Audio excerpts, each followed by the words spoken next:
Hey, my name is Gooding. I founded Funding the Future in about 2013. The aim is to get as many young people as we can to understand not only the basics of financial literacy, but give them some hope for their future. That if they have some of these basic components of how the world works, how money works, they can go as far, as fast as possible, to get towards their dreams. I met a lot of people who've worked really hard, but they didn't know what the rules are. I made some mistakes. I met some heroes that I thought had it all figured out. And without this information, life becomes a lot tougher really quick. So we really believe in this mission of getting financial literacy to everyone we can. Hey everybody, my name is Hulsey and I've been working with Funding the Future for the last 2 years, and it's been an amazing ride.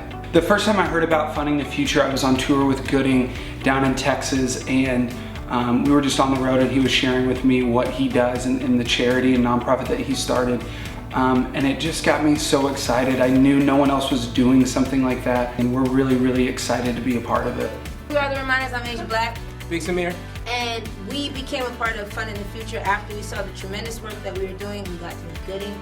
And the things that they were doing, they just were able to stress the importance to us of making sure that people have access to financial education. It wasn't necessarily about only what was being taught, but the fact who was being taught was important to them as well. And for us, that was really what sold us, is that we want to make sure people that are even in depressed economic areas are getting access to a financial education. I think Funding the Future's mission is so powerful because we're going into schools, talking to young people, empowering them, and getting them to think about financial literacy at an early age. The teachers are like, oh man, I wish I had this before. Thank you so much for coming in. Like, I have more questions. Sometimes they have more questions than the students do too. And in working with Funding the Future, we just want to be a vessel for change and a vessel for encouragement and a vessel for people getting financially free.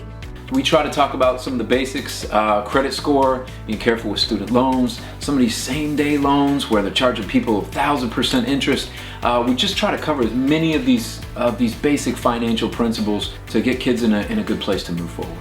I can't tell you how fulfilling it is to get to do this, to hear the questions, to get to go back to these towns and see how the information is hopefully helping these kids and their families. It's so wonderful to have students come up after the presentation and hear them excited about wanting to open up a checking and a savings account, to have them start really thinking about their finances, to have them excited about saving money. It just makes you feel so good. I believe it's more than just about money and finance. If kids have these basic foundations and they understand how this works, I think it can change their families, it can change our communities, I think it can change the world. If this is something that makes you excited or you want to be a part of it, please check out fundingthefuturelive.org. We could definitely use your help. We want to build this and make it as big as possible. I know we can change some lives together. So thanks a lot for listening, and I'll see you out on the road.